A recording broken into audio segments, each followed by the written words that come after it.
The quiet promise Emily didn't sleep much that night. Her small apartment felt even colder than usual. The picture frame sat on the nightstand next to her, just like it always did.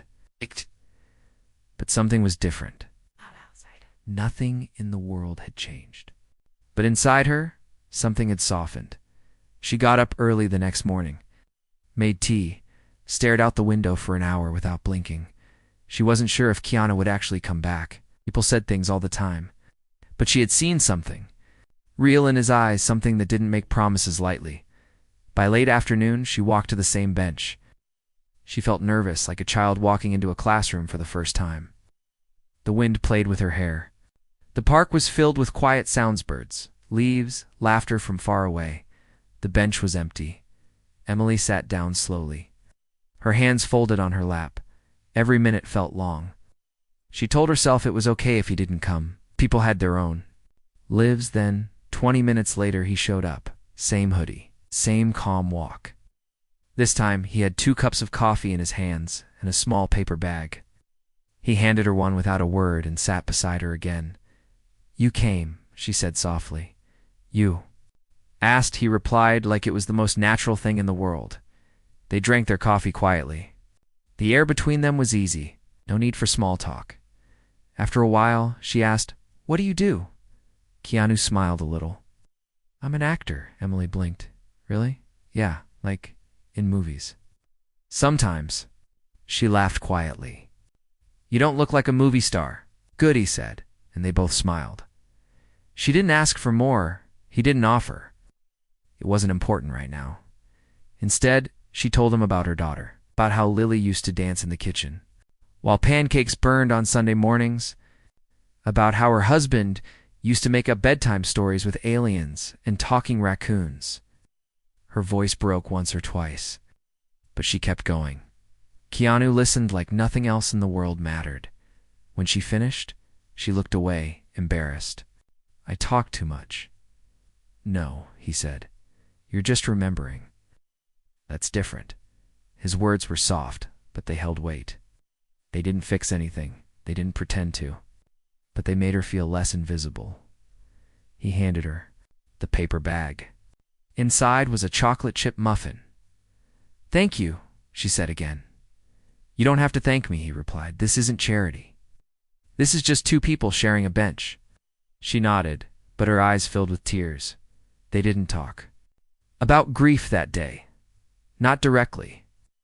But it was there between them, sitting quietly like a third person on the bench. Before they left, Keanu turned to her and said, "You know, the hardest part about losing someone is thinking the world just keeps going without them, like it never noticed." She looked down, but I noticed, he added that night. Emily walked home with the muffin in her hand and a strange warmth in her chest. She didn't know what tomorrow would bring. She wasn't even sure she'd make it through the week. But she knew one thing: she wasn't completely alone anymore, and that meant everything. The shoes and the story. Emily sat on the edge of her bed that morning, staring at her shoes. They had a hole near the side. She used to ignore it. It didn't matter when you had nowhere special to be. But now, she did. Keanu had shown up twice. Not for a show, not because he had to. Came because he meant it. And that made her want to show up too. She took a deep breath and pulled on those worn-out shoes anyway. She brushed her hair, even put on a little lip balm. It's just the small things. But they felt big. When she reached the bench, Keanu was already there. He was feeding a squirrel with crumbs from a sandwich. "You're early," she said. He smiled. "I figured if you came back again, you deserved the good side of the bench. Less sun in your eyes." She laughed softly. "Thanks," he handed her a coffee. This time, no muffin, just coffee and a little folded napkin with something scribbled on it. She opened it. It was a simple sketch. Stick-figured girl with wild hair dancing under stars. A tiny heart in the corner. "Lily," she whispered. "I drew what you described yesterday," he said. "I hope that's okay." Emily didn't speak. Her throat tightened. She folded the napkin and held it like treasure.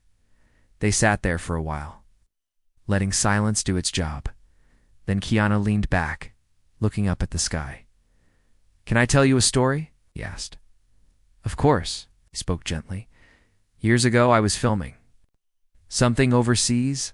I was in a strange city, no one around, and one night, I saw this old woman selling tea on the sidewalk. I didn't need tea, but something made me stop. I bought a cup. We didn't speak the same language, but she smiled and gave me this old, worn coin. He pulled it from his pocket, small metal circle, scratched and faded. I still carry it, he said, not because it's worth anything, but because, in that one moment, someone saw me. No reason, no fame, just human to human. Emily held the story in her heart. She understood it. Sometimes that's all we need, she said. Someone to see us. Keanu nodded. Later, as they walked near the edge of the park, Emily's shoe caught a rock and the sole bent back. She stumbled a bit. Are you okay? She asked. She nodded, a little embarrassed. Yeah, just old shoes. Keanu didn't say anything at first. Then he looked down at her shoes, then at his own. He slipped them off. Here, he said. What? Emily looked at him, stunned. Take them, Keanu. No, I can't. They're just shoes, he said gently. You're more important than shoes? Emily shook her head. I'll feel guilty, he smiled. Then do something kind for someone else someday. I get a chain. She hesitated, then she took them. They fit surprisingly well. They walked back to the bench. Him in socks, her in his shoes. And for the first time in weeks, she didn't feel broken. She felt human, seen, heard, valued. She looked at him. Thank you. Keanu looked at her with quiet eyes. We all need help sometimes. Doesn't mean we're weak. It means we're still alive. The letter she never sent her. Few days passed like quiet waves, gentle, steady, healing. Every afternoon, Emily found herself sitting on the same bench. And every time Keanu showed up with something small in his hands, sometimes it was coffee. Sometimes it was a joke he had read online. Once it was a single sunflower he picked from a corner near the road. Nothing grand, nothing loud. And every time he gave it with the same calm presence.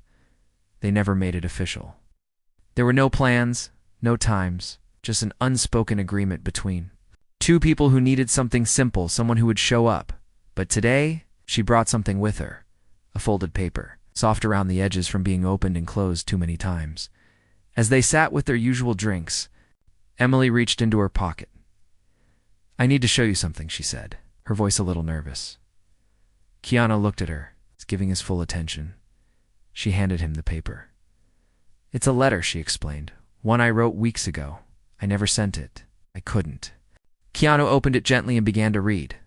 The letter was raw. To anyone who finds this, I'm sorry. I didn't know what else to do. My husband and daughter are gone, and I can't find a reason to keep waking up. I don't want help. I just want peace. I don't know who I am without them. I don't know what I'm supposed to do with this pain. I tried. I really did. I'm tired. His hands were still. He didn't rush through it. He didn't blink much. When he finished, he folded the letter carefully and handed it back. I was ready to leave, Emily said. I had it all planned. But then she paused. You sat down? Keanu didn't speak. Not right away. He looked out across the park. Finally, he said, thank you for not leaving. Those 5 words spoken so softly brought tears to her eyes. You saved my life, she whispered. He shook his head. No, I didn't save you. You paused. You chose to come back. That was you. Emily looked down. But if you hadn't talked to me, then maybe someone else would have, he said. Or maybe you would have saved yourself anyway. He looked her straight in the eye, but I'm glad it was me. They sat in silence again. Not because they had nothing to say, but because sometimes silence is where healing hides. After a while, Keanu asked, Can I keep the letter? She blinked. Why? So I remember that showing up matters, he said, even when you think it doesn't. Emily nodded slowly and placed the letter in his hand. They talked about other things after that. Movies, books, childhood memories. She told him about the time her daughter painted the bathroom blue, because she thought the walls looked sad. Keanu laughed so hard he almost dropped his coffee. As the sun began to set, he stood and stretched. "Same bench tomorrow?" Emily smiled. "You better bring your shoes this time." He looked down at her feet in his sneakers.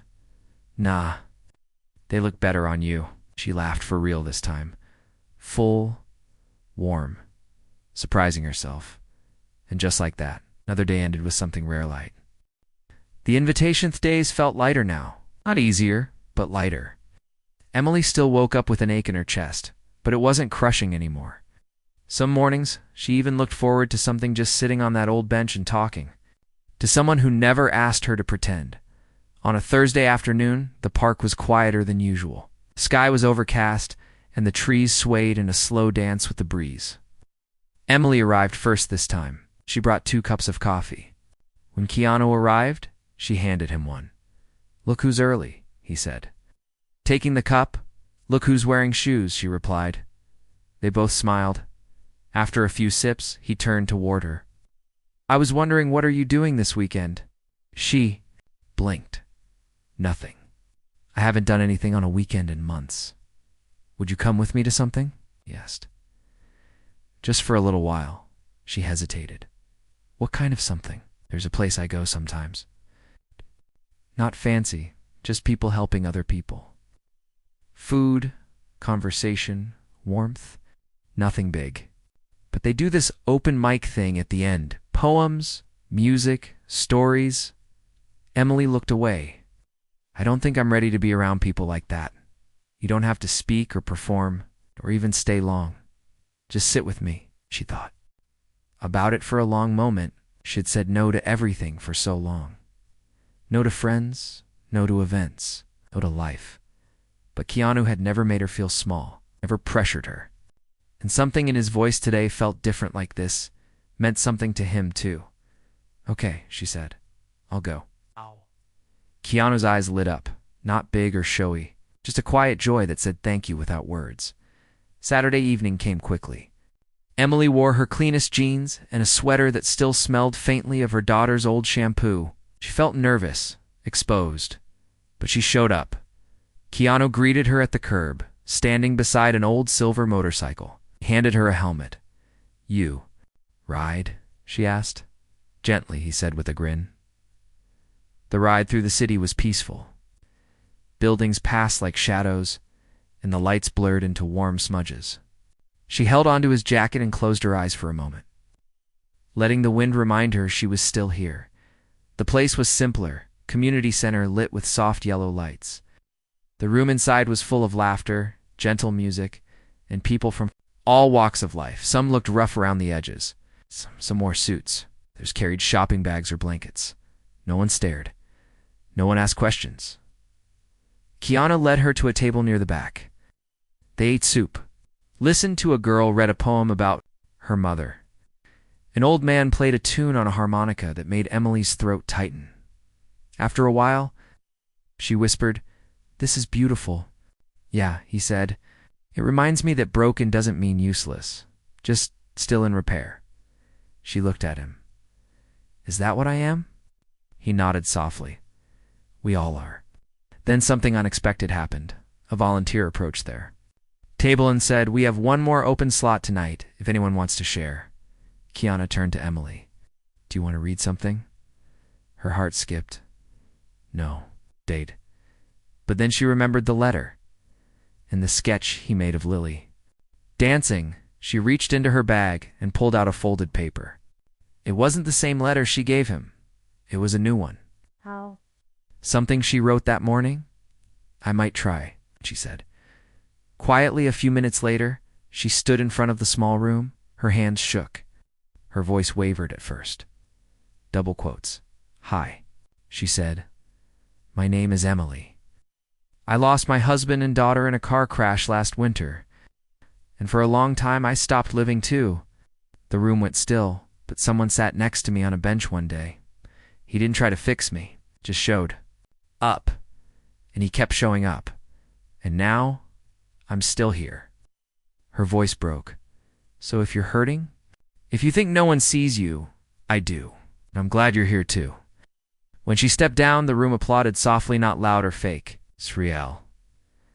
Keanu stood there, hands in his pockets, eyes filled with quiet pride. She walked back to him, her cheeks flushed. "I can't believe I did that," she said. "I can," he replied. They left together, rode through the night in silence. And when she stepped inside her apartment, she didn't cry. She smiled. Just a little, because for the first time in a long, long time, she felt like she belonged again. The day she stood alone, and wasn't a week had passed since the open mic night. Emily woke up that morning with sunlight warming her face and a soft breeze slipping through the curtains. She stretched her arms slowly and looked around her apartment. There were still cracks in the walls. The photo of her husband and daughter still sat on her nightstand. But now beside it, there was a sketch of Lily dancing under stars. And next to that, Keanu's coin from the old woman overseas. He had given it to her the night before, pressing it gently into her palm. "You've earned this now," he had said, "because you gave someone else hope." The words stayed with her. Today, Emily didn't go to the bench, not because she was tired of it, because she had somewhere else to be. She stood in front of a small crowd outside a local library.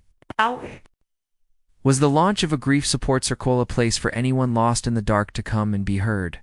It wasn't big. Just folding chairs and a sign she hand-painted with simple words, "You are not invisible."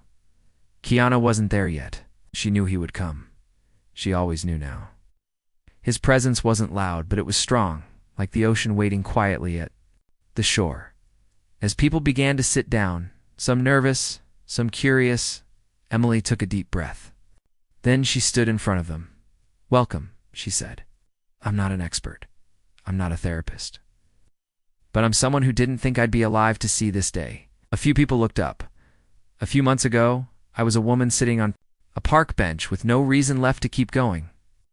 I had written a goodbye letter. I thought no one would care if I disappeared." Her voice trembled, but she kept going. "And then a stranger sat next to me. He didn't ask what was wrong. He didn't offer answers. He just listened. He brought coffee.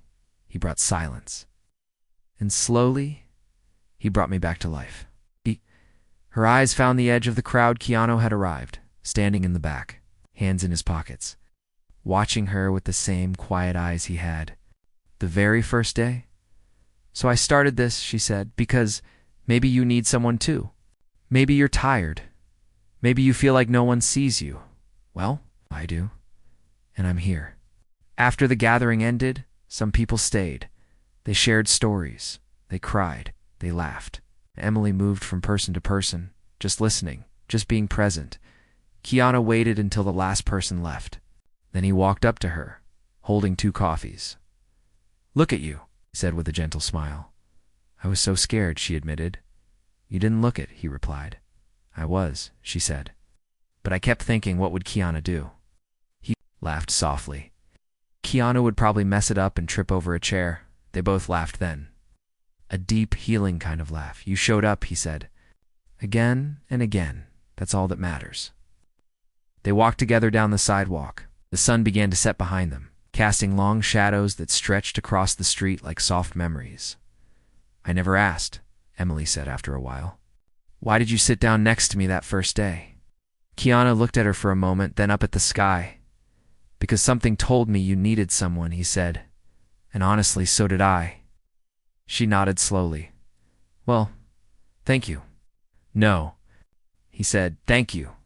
You reminded me why we're here. Not to be perfect, just to be kind." As they reached the corner where they always said goodbye, she surprised him by hugging him. Full, strong, grateful hug. He held her gently, like family, because that's what they were now, not by blood, not by name, but by heart. 2 people who sat on a bench when the world had gone quiet and helped each other find the sound again. And from that moment on, Emily never sat alone again. The stranger on the bench. It was a quiet afternoon in Los Angeles. The sun was gentle, the sky soft with light clouds, and people walked by without looking at each other. It was just another day for most. But for her, it was the end of everything. She had known. She sat alone on a worn-out bench in Griffith Park. Her name was Emily. Her clothes were simple, her shoes old. Her eyes were red, but not from the wind. She held a small photo frame in her lap. Inside, it was a picture of a man smiling, holding a child, her husband and her daughter. Both gone now. She didn't cry anymore. There were no tears left. People passed by. No one asked. No one saw. And she didn't expect them to. Believing in kindness weeks ago, then came Keanu. He walked slowly, wearing jeans and a dark hoodie. Nothing fancy. His face calm, eyes tired like someone who had seen too much and said too little. He sat down on the other side of the bench, leaving. Space between them. He didn't look at her at first, but he noticed the photo, and after a few moments, he spoke softly. "They look like good people," he said. Emily didn't respond at first. Her grip on the frame tightened. No one had spoken to her all week. Keanu didn't push. He just sat there, silent again. Finally, she turned her head just slightly. "They were everything," she whispered. Keanu nodded. "I believe you." She didn't know who he was. She didn't care. He didn't ask for her name. He didn't give his. There was no pressure, just quiet understanding. After a long pause, he gently asked, "Do you want some coffee?" Was about to get some. Emily hesitated. She hadn't eaten properly in days. Her voice cracked. "I don't have money." Keanu shrugged. "That's not what I asked." Something inside her shifted. Not completely. It's just a crack in the wall she had built. She nodded slowly. They walked to a small coffee cart near the playground. He ordered 2 coffees and a croissant. He handed one to her without saying anything extra. She took it with shaking hands. "Thank you," she said, voice low. Keanu smiled. Not wide, but kind. "You're welcome." They walked back to the bench. She ate in silence. He watched the trees sway in the wind. After a while, she asked, "Why are you being nice to me?" He took a deep breath and said, "Because someone was nice to me once when I needed it, and it saved me." Emily looked at him. Really looked. For the first time in weeks, she saw another human being. Not a blur, not someone walking past. Just a man who understood pain. They sat there for over an hour. She spoke a little. He listened, never interrupting, never judging. When she was done talking, Keanu didn't give advice, just said, "You don't have to carry it all alone." And somehow, those words hit harder than anything anyone had said at the funeral. As the sun dipped lower in the sky, Emily stood up. She looked at him and asked, "Will you be here tomorrow?" Keanu looked at her gently. "If you want me to." Be. And for the first time in a long time, Emily felt a small flicker of something she had lost hope. Not much. It's just enough to breathe. And he had given it without even knowing her name.